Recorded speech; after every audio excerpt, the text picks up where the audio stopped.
Do you struggle with feelings like you're not good enough to be around other people? Do your closest relationships sometimes bring more stress than joy, causing you to isolate yourself in order to feel safe? Today, we'll explore how you can safely practice new ways of being in relationships with others that can help you relax into the total acceptance of your messy, imperfect self. Messy? Are you talking about me? You can't be talking You're a about me. goddamn mess, man. I am a fucking mess. We're all a mess. It's all a mess. But first, this is the Fit Mess, where together we learn to develop habits that help us live beyond our mental health struggles to create happier, healthier lives. He's Zach. He lives in the future with his anxiety. He's Jeremy, and he lives in the past with his depression. And we get together once a week in the present to share the obstacles we face and how we overcome them. Zach, I don't know if you know this about me, but I am an expert in one thing, probably above all else: beating the shit out of myself and feeling like a completely unworthy asshole. Well, that's not good in any way, shape, or form. But do you at least beat the shit out of yourself with a lightsaber? Because that would make it cooler. Sometimes, yeah. Although I recently had to give my lightsaber away. It's a whole thing. We won't get into it today.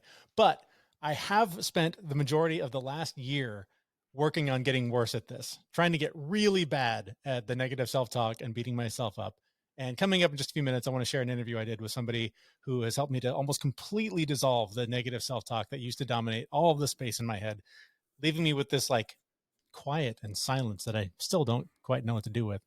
But it kind of starts with a story. So one thing I just want to interject, like all that quiet space now, it's kind of like throwing a whole bunch of shit away in your house, right? You have a whole bunch of room in your house now. Yeah. So I just want to reassure you, don't worry, other shit will take its place. I know, and I have to be careful about what shit I bring in. I don't want to just clutter it back up, right? Yep. So a few years ago, my friend slash neighbor slash massage therapist came to me with this crazy idea. She was involved in this sort of group therapy work, and there was a filming of this activity that was going on in California. And so she thought I might be interested in participating in such a thing. So I thought, what the hell? You know, I'm nuts. Let's give this a shot. Applied and actually got in. And along with her and several other people, we ended up at this palatial resort in Malibu for 3 days, doing this just like intense group therapy work in front of cameras for HBO. And it was supposed to be a pilot for what was going to end up being a series. Very strange, very bizarre situation. But the crazy thing about it was the work that I did in that 3 days totally eclipsed like years and years of talk therapy and all the other crazy stuff I was trying to do to take care of myself, because it was all about moving stored energy out of my body and not just like reliving traumatic stories and telling, about how it made me feel. So fast forward a few years, and my, again, friend slash neighbor slash massage therapist invited me to a similar activity, only this time it wasn't going to be this intense 3 days of isolation. It was going to be once a month over the course of, I think it was like 8 or 9 months. And because that first experience was so great, I thought, of course, I have to do this. This will be amazing. Because one of the things about that first experience was it was so intense that when I came out and returned to the real world, I was like floating, like I was invincible. I had this power that I didn't know was possible. In 3 days, I realized all the potential that I was always told I had and believed it wholeheartedly.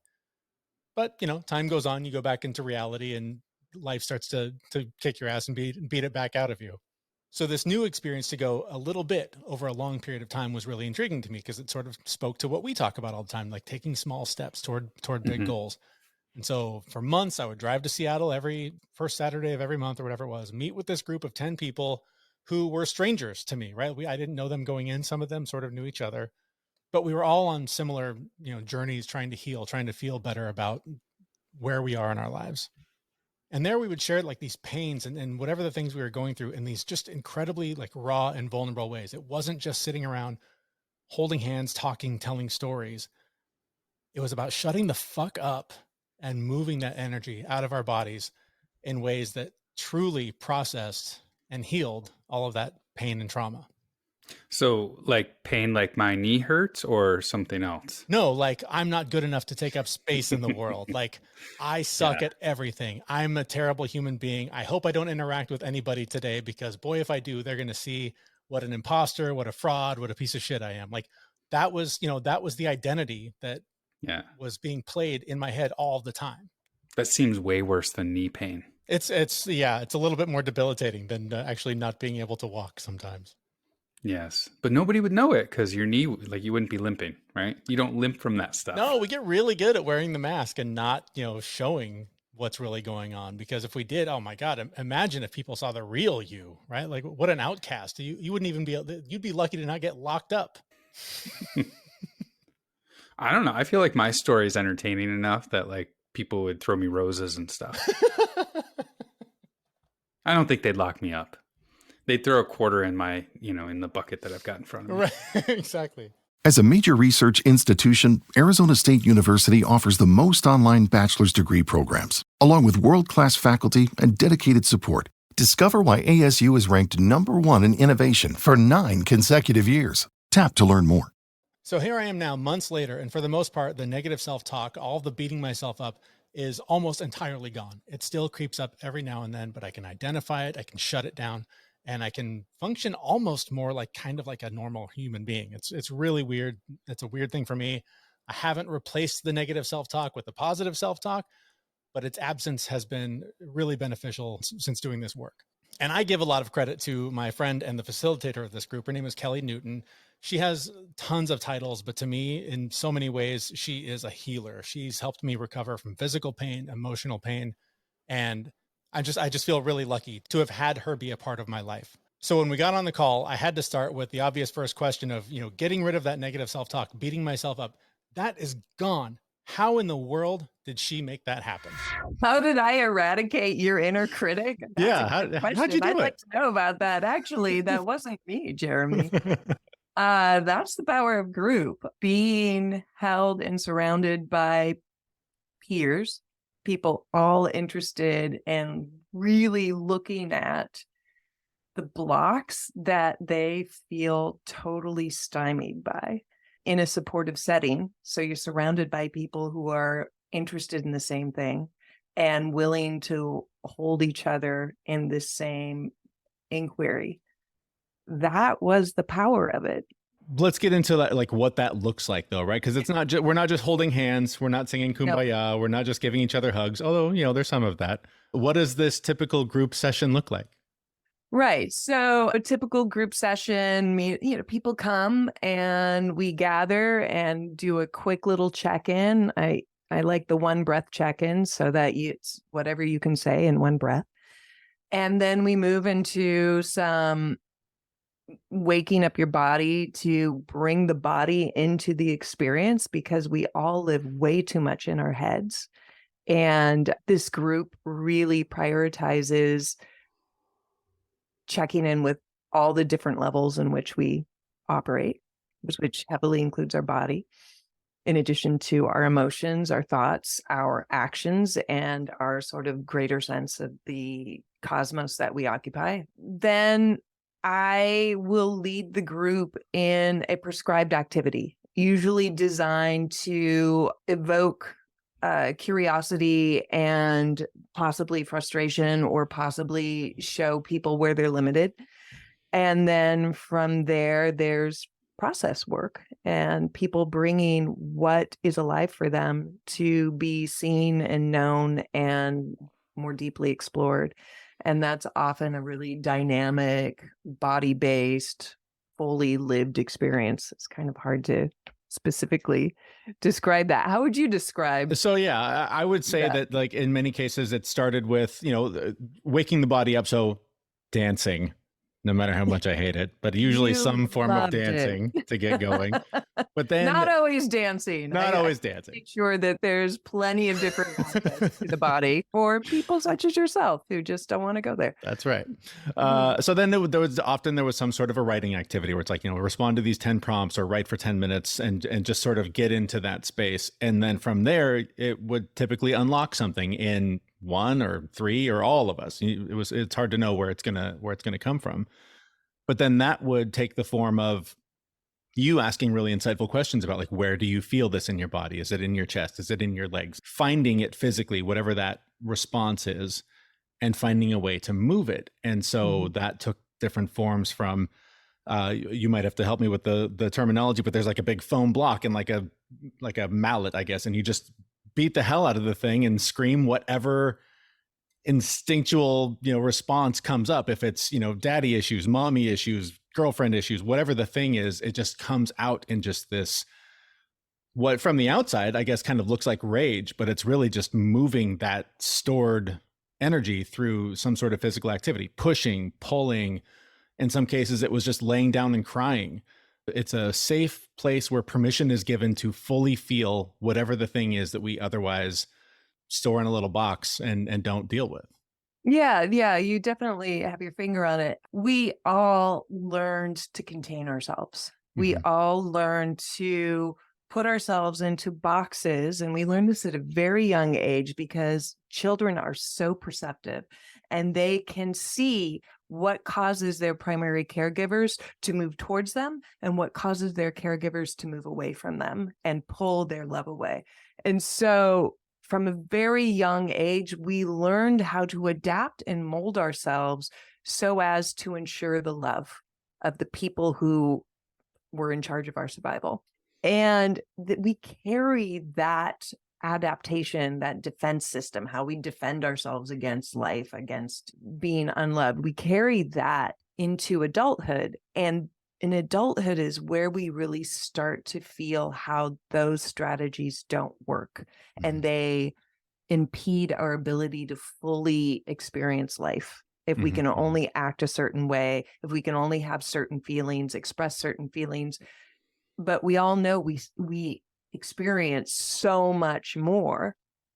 And if we're not allowed to express them based on concepts about what makes us lovable or unlovable, then we walk around in this box of not being fully alive and not feeling fully seen.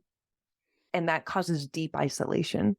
And so what you described, I mean, it's funny for people who have any awareness of core energetics or somatic therapies. It's funny that the foam block with the bat is always like the focus of the attention, but that is just like one method in a whole toolbox of methods to encourage people to move past their inner blocks, so to speak. Yeah. So for someone who has difficulty expressing rage, yes, that is a really great way for them to experience that. But for someone else who has no problem showing hostility, rage, aggression, but a lot of problems showing the vulnerable side and their tender side, for them, the edge of expression is going to be held and seen in that softer state. Yeah, I think the block gets attention because we don't see that normally, right? Like, I think it is probably more common to see, I mean, especially like just in movies, TV, like you see people cry, you see people hold each other and like show love and vulnerability. You don't see somebody just completely lose their shit. Right. Unless it's like for dramatic purpose, like if that's what happened in the story or whatever. And I want to say, especially because I know that your show really targets men, like in your same position of like, how do we make our lives better? And it's a thing for men in our culture. Like, where is it okay to show rage? Where is it okay to show strength? You know, it's really okay to go to the gym and work it out. It's okay to like get into sports and yell. But to be seen and fully accepted in that expression of just balls out rage, our culture doesn't actually accept that. And so like group work, especially, you know, the group that you did, it's just like anything goes as long as you don't harm yourself, you don't harm another person, and you don't harm the space. It's a place where people can really experience what it is to let themselves fully feel everything. And in the feeling, the deep feeling of it, finally find out what's underneath it, because rage is always on top of something else. Yeah. You know, have you ever seen, or do you know of it going too far? I mean, I imagine it's rare, but does it happen? Like, do people hurt each other? I mean, like beyond accidental, but like, does it go too far? I've never experienced that. I've been in a lot of groups. Is that possible? Sure. That I have never experienced it. I've been both a participant in group, an assistant of multiple groups, and facilitated groups. I mean, there is a curation process around who is allowed to sign up for group. There are nobody with a personality disorder that is not well regulated. That it's just not. It's not for people who are on the verge of a mental health break. It's not. It's for high functioning, garden variety neurotic people, who are. I've stolen that line so many times. That garden variety mental health problem. I love that line so much. It's so good. I know. I mean, we're all walking around like high functioning people. We're all walking around with just general neurosis, right? And we get her in our own way, and we create our own hell. And group is a really great way to help people break out of that. And why that's different, I want to say, like, this is the key point. Like, why do group as opposed to therapy, right? One-on-one therapy. You're stealing all my questions. Oh, okay. Well, but go ahead. Yeah, one-on-one therapy is great. Like, I do one-on-one counseling sessions, coaching sessions with people, and it's really powerful because you have this person who's trained to track you and trained to help you dive deeper into seeing yourself. It's wonderful. But the problem is there's an inherent power differential, right? You have the therapist who's trained to see you, and then you have the client. It's a really unique relationship that only exists within the room there. And while there is so much juicy stuff that can come out of that, there is this power differential, which necessarily impacts what happens in there. You come to your therapy session or your coaching session with your therapy or coaching game face. It's unconscious, right? This person is paid to help you, and you're just going through and recounting all the things that you think are the issue with you. And it's great. Again, you can move so much stuff. I'm a big fan. But our trauma happened in relationship. Okay. You think about it. I mean, unless, you were in a major accident, but for most people, our trauma happened in relationship.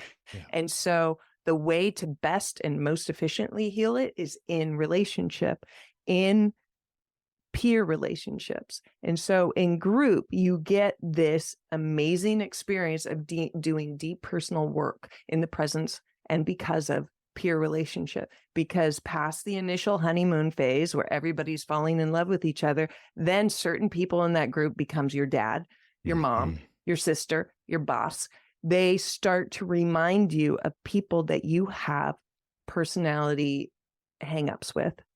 And the group process necessarily slows those dynamics down, allows people to go fully into the experience, fully witness what's going on, fully feel the depth of their resistance or rage to the person, and move through it with permission.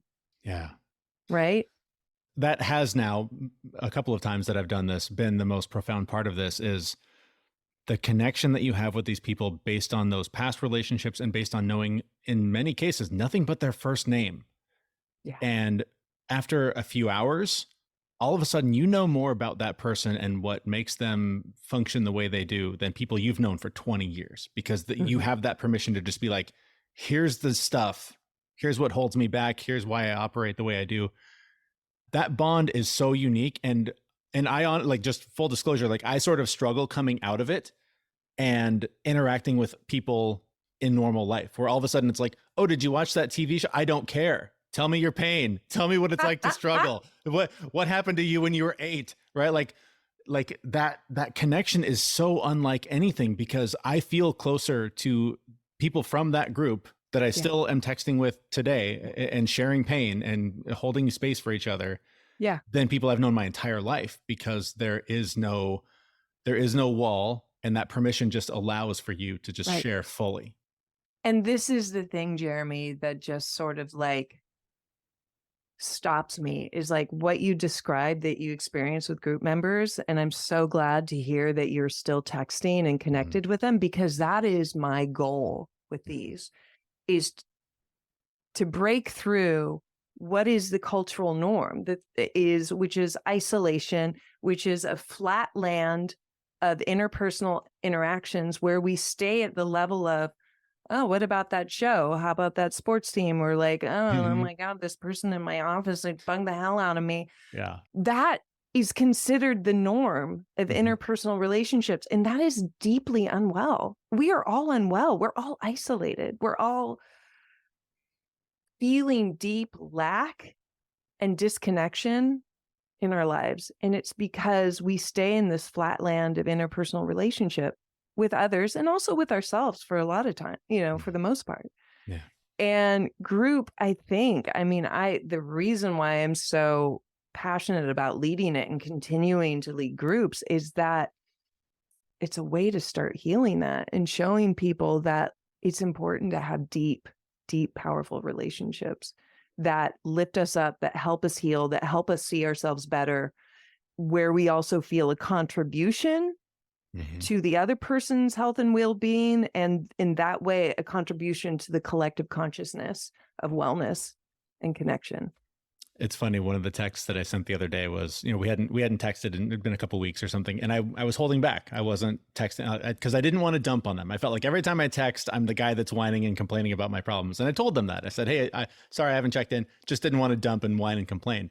And one of them said, oh my God, no, stop it. Like, I'm so sick of normal friendships. This is what I'm here for. Bring it. And I was just like, you don't get that in just day-to-day life with normal friendships for the most part. Yeah. And then I think too, the difference, there's this thing of like, I don't want to just whine and complain, because in that flatland arena of social interaction, there's no change happening. Right. It's stagnant. And so the whining and complaining stays in a loop, right? Yeah. But you are in a relationship with these people from group where you're all committed to transforming it and moving it forward. So you're not whining and complaining. You are daylighting some shadow to be seen so you can move through it. Yeah. And it That's works. what my argument is. It's crazy. Like, I'll be in the depths of it and I will text them and just say, it's one of those days. It's just, it's a dark day. And it can be that simple. And just them saying, I feel that. I see you. Yeah. I'm sorry. Like, it landed somewhere. It didn't just play on a loop in my head. So it's just incredibly powerful. Right. So I'm curious, how did you discover this work? I imagine that it was transformative for you in some personal way that made you go, oh my God, I need to bring this to the world. So how did that all come together? Oh, yeah. So I'd done a lot of therapy work, just one-on-one therapy for my own personal growth work, like back when I was in college. And then here and there, I'd try to start up therapy again. And I always would hit the same place where I'd go into session. I'd be like, I got nothing. Because like my brain wasn't aware of anything I needed to work on. So unless I had like an emotional thing up that happened to coincide with the timing of my individual therapy session, it just wasn't beneficial for me. So I kept starting and stopping therapy and then saying heck with it. Then what happened is in 2008, I gave birth to my daughter. And within the first year of her life, it became clear that she had a fatal genetic disorder that required a life-saving skull surgery and bone marrow transplant to cure her of. And like, I got to tell you, my personality, it was an edge for me enough to become a mom because I was really self-absorbed. And then for me to be the mom of a special needs child, when I had like taken an amniocentesis test to like ensure that I wouldn't have one, it rocked my world. It broke me. And it was a really good thing, right? It was the best thing to ever happen to me. And I needed help. I was losing it on multiple levels. And so I heard about this woman, Joanne Lavasio, because a few people I knew in Seattle were doing one-on-one sessions with her. And then one of them started a group with her. And I found out that she had an opening in a women's group. And I was like, I need it. And I signed up for it. I'd never met her. That started a profound healing process for me. So I did a year in a women's group, and then that group disbanded. And then I joined a co-ed group that she had. Shortly after that, I started training to become a Core Energetics Practitioner. I also started apprenticing with Joanne to learn how to lead groups. because the schooling I went to for Core Energetics to become a practitioner, it taught me nothing about leading groups. So all along, like with my involvement in group and doing one-on-one and then going through school and learning it at the depth of the theory and how to hold that space for people, it was profoundly transformative in a way that I had never experienced before. Because whereas with talk therapy, I would go in and if my brain couldn't think of anything to say or work on, Core Energetics, I could go in, my brain could be offline, and the practitioner would be like, what's going on in your body? What do you notice? Track it. And invariably that would open something up. So I learned through all of that the power of self-transformation when it involves all aspects of ourselves, not just our brain. Our brain is so good at lying to us all the time.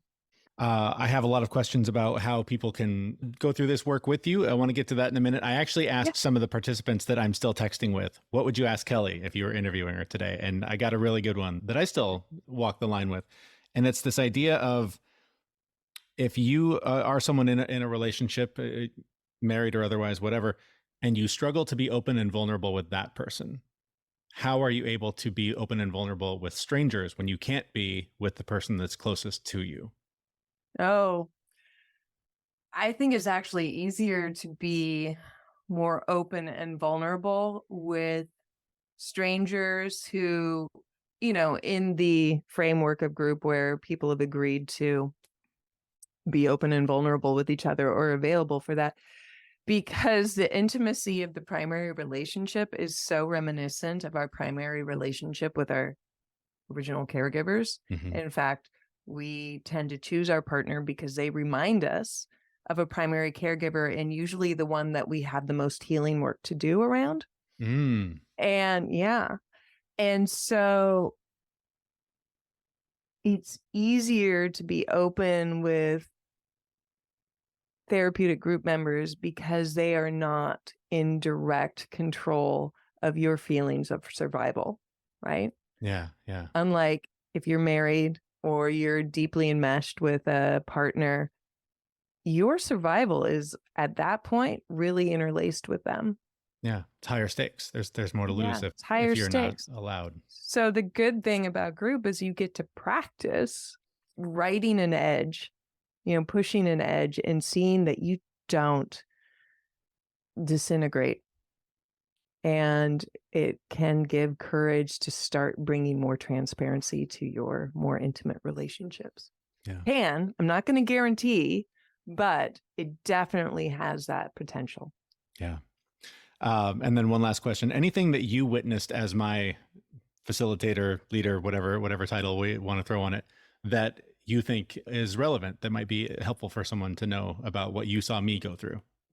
Oh, yeah. Wow. I mean, Jeremy, we go back beyond group, right? Mm-hmm. So I've known you around the neighborhood before you moved, and we had that crazy experience together down in Malibu with this filmed group that never actually was aired. And so I have a long time exposure to your negative self-talk, right? Yeah. And how deeply you got on your own case. And I watched that for the first half of group too. It was really strong. And it was so powerful to witness that relax more and more and more as it went on. And I really do credit like the power of group, Oh, yeah. how deeply it touched you for certain group members to just come and physically hold you. Yeah. Right. In a deeply platonic, deeply nurturing, deeply supportive way. Just put their arms around you, and like that, we all need that. Our nervous systems are just longing for physical holding in a nurturing, supportive way that doesn't lead to anything else. Yeah. And just watching your system go from beating yourself up to just relaxing and going like, I still don't always know the answers, and that's okay. Yeah. It's wild that that's seen from the outside because, you know, when you live in your head, you just feel like, oh, nobody sees the demons, nobody sees the darkness. But then, you know, clearly it's fully on display and is apparent as it melts away. Well, this is the thing. Our bodies don't lie, right? Yeah. There's that book, The Bodies Keep the Score. They don't lie. Like, they are really transparent about what's going on with us. And when you're in group, you get to know people well enough that you can see what's going on with their body and how they hold themselves and whether they're relaxed and whether they're on guard. And everyone over the course of the 8 sessions, it's just they relax and deepen. It's powerful work. How do we do it? Tell us more. Do you have any upcoming workshops or more, I guess, courses? I'm not sure what the language is. So tell me how people can participate. No, thank you for asking. I have a new group cohort starting in the end of October, and there's information about timing, dates, cost on my website, kellienewton.com. That's KELLIENEWTON.com. It's 8 sessions, and they meet for half of a Saturday once every, usually about 5 weeks. I've already scheduled those dates. Those dates are online, and I made sure to miss the major holidays and school holidays in the Seattle area. If you're interested, reach out. There's a way to contact me through the website. And then I also do one-on-one work with people. So if you're interested in a deeper dive doing body-based coaching and looking at how you block yourself, I'm available for that. And that's all, especially for group work, it's important to be in person. There were, I know in some cases people had to come in online because they were traveling or whatever. Right. But do you offer, I mean, group online would be weird, but do you offer any sort of online people services? do offer group online. At this time, I don't. I think pandemic made me really resistant to living online. Yeah. Because I just really saw that it's important for us to be in each other's electromagnetic fields. And when we're online, I'm talking to Jeremy, but the electromagnetic field I'm interacting with is my computer. And it's a really jarring, kind of contradictory experience. Yeah. Because there's a huge power in touch and holding and contact and direct witnessing. The in-person is where it's at. And so, yes, they're in person in North Seattle. People have traveled, such yourself, to come in for group, and it was a stretch for you, but I got that it was worth it. I mean, oh yeah, I've only done this work a couple of times now. One in this extended session, and once in a deep weekend retreat. And in both cases, it's been some of the most transformative work I've ever done. And every time I don't do it, I'm like, why don't you just go do that some more? It really helps. So get on it. Mm-hmm. Yeah, no, I so appreciate hearing that from you, Jeremy. Yeah. Is there anything important that we did not touch on that you want to make sure gets in there? Yes. A lot of people experience trauma in group dynamics. Okay. There is a collective consciousness that comes on board whenever there's a group of people. That collective consciousness is powerful. And when there is a lack of intention or a lack of awareness that shadow exists in any group of people, that shadow and that undaylighted unconscious intention can cause harm. Mm-hmm. And so I just really want to be explicit that the group work I do and lead is about bringing consciousness to everything and setting the intention that the collective consciousness is on a mission for the highest good of all people involved. And there is always the message that I tell people is like, ultimately, you do what feels best to you, provided it doesn't harm yourself, harm someone else, or harm the space. So if there's something, an activity that I bring up that doesn't feel right to you and you don't want to do it, you don't have to do it. Mm-hmm. This is not about creating groupthink. This is not about indoctrinating anyone. This is about using the power of the collective to learn about yourself, heal yourself, so that you can bring goodness to the collective and help heal our greater collective, which is in dire need of help. Yeah. So I wanted to say that. Yeah, that ability to say no when it draws a line for me was also a practice in setting boundaries and just saying, Yeah. it is okay that that's not okay for me. Like I am a different person than that person who's getting the most out of that. That's not for me. And so I've been able to take that into my daily life too, and just say, this feels like that. That's a line. That's okay to have that line. You're you. Mm-hmm. Mm-hmm. Yeah. Cool. This is great. Anything else that is missing? Oh God, there's so much. There's so much. But I like what to encapsulate is like, this is one thing I noticed, and this is why I'm so excited to come onto your podcast today, because you got a large male audience, right? Is personal growth seems to be dominated by females and non-binary gendered people. It just, for whatever reason, our culture makes it more okay for women to do the deep dive into the personal growth. And whenever there's a space, like a group space, and it's heavily weighed in one gender, I think we lose something. There is so much collective healing to be done between men and women. Yeah. And people of all gender expressions. And so the question to you, like, what was it like for you as a guy to be in this group? It's interesting. I remember the first day I showed up, and I sort of, was taking a roll around the room, looking around, seeing who's here. There were at least 2, maybe 3 women who I made eye contact with, and I mean, just literally looking around the room, and they looked down, and they had these like sad, scared, like that was my impression, was they were uncomfortable with me being there and me seeing that, even like in the opening minutes of, and what I took in from it was, shit, there's men here. And it felt like I was not welcome. And I was like, oh, that's going to be something to work on. What's wild is the 2 that stand out the most. One was the one that reached out to me the most through, we had, Marco Polo sent me the most, like, just, hey, just checking on you, thinking of you, and the work you did was really connecting, right? Like really reaching out more than anyone else. And the other one also just super like connected, really bonded.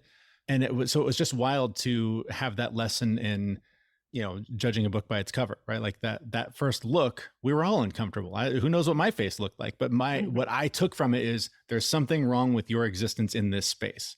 As a man. Yeah. Right. Well, Right. I mean, at all, because that's sort of where I operated, but I took it as, because you're a dude, you shouldn't be here. But beyond that, I think maybe I'm weird that I've always sort of been more comfortable with women, maybe because I am more vulnerable, maybe I'm more sensitive, and maybe there's just something that allows me to feel more comfortable in that way. So I think I struggled more with, what are these? There were only 2 other, I think originally there were 3 other guys, and there were 2. I struggled more with, what do they think of me? Interesting. Am I man enough? Am I good enough? Am I doing this right? Like, do I, do I fit the club? I think that was probably the harder edge for me. And then what was your takeaway at the end of the 8 session experience in regard to relating to those guys? We still text each other on a regular basis, and they're the ones that are like, bring all of it.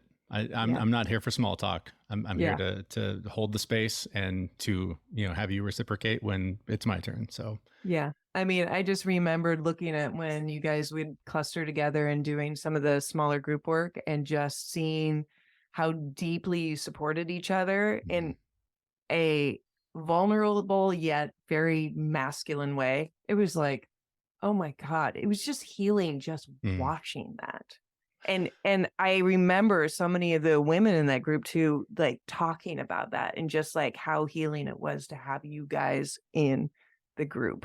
And this is what we're needing in the greater collective consciousness, is like deep witnessing and holding by men and women of each other and for each other, That was one of the wildest parts, is when I felt like I did open up, share, like when I went to my edges and would actually kind of get lost in it. When I would come out of it, I would have this feeling of like, uh-oh, did I mess up? Did I go too far? And to hear women be like, oh my God, I needed to see that.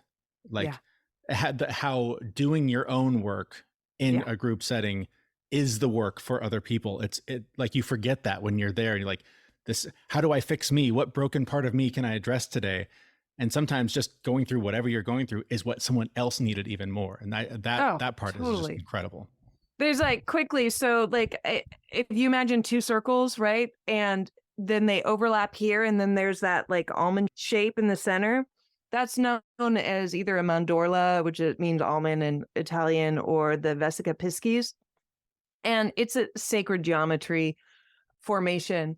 But I love thinking about that in terms of group, because you have the other person, you have all these different people, but then there's this consciousness that's created when your fields overlap. Like in the center, that's group. Okay. Mm-hmm. You still exist as a whole and complete person. They still exist as a whole and complete person. But like this consciousness in the center, that helps heal everyone. Like you're bringing something to that consciousness, and you're all gaining something from that consciousness. Yeah.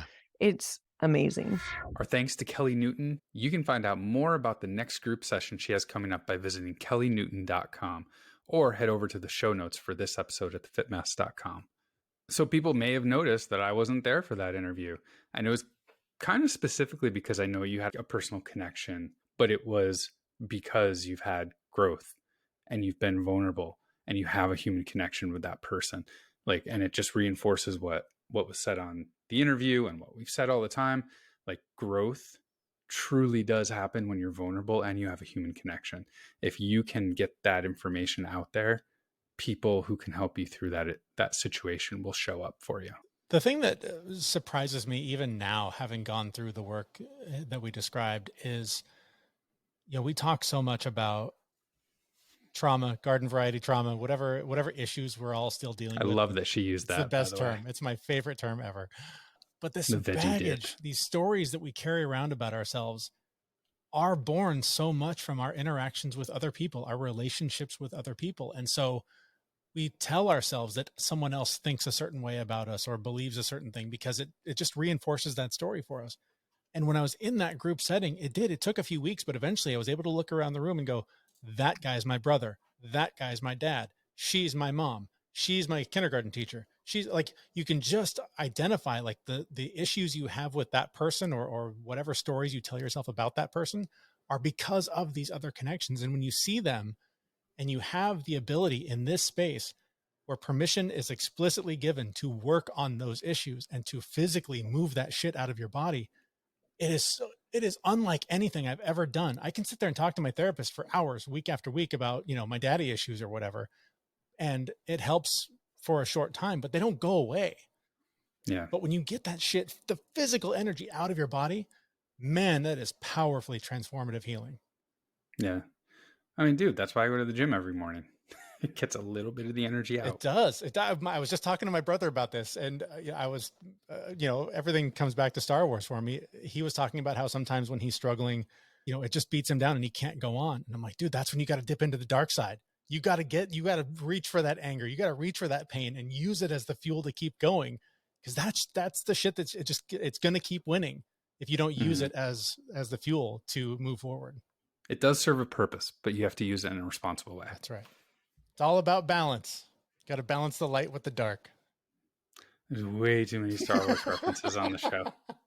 All right. Well, I can't say enough good things about the work that Kellie does. I highly recommend you check out the workshop that she has coming up if you're anywhere near the Seattle area. And she does do some individual work online, so feel free to reach out to her through her website to learn more. Again, her link is kellienewton.com, or you can find that link in our website, the show notes for this episode, at thefitmess.com. And by the way, if you found any value in this episode and know someone else who needs to hear it, please share it with them, or just share this in your favorite social media channel. That might be just the nudge someone needs to make a big change in their lives for the better. We'll talk to you next time at thefitmess.com. Thanks for listening. See you, everyone. We know this podcast is amazing and doesn't seem to lack anything, but we need a legal disclaimer. Prior to implementing anything discussed in this podcast, it is your responsibility to conduct your own research and consult your physician. You should assume that Jeremy and Zach don't know what they're talking about, and they're not liable for any physical or emotional issues that occur directly or indirectly from listening to this podcast.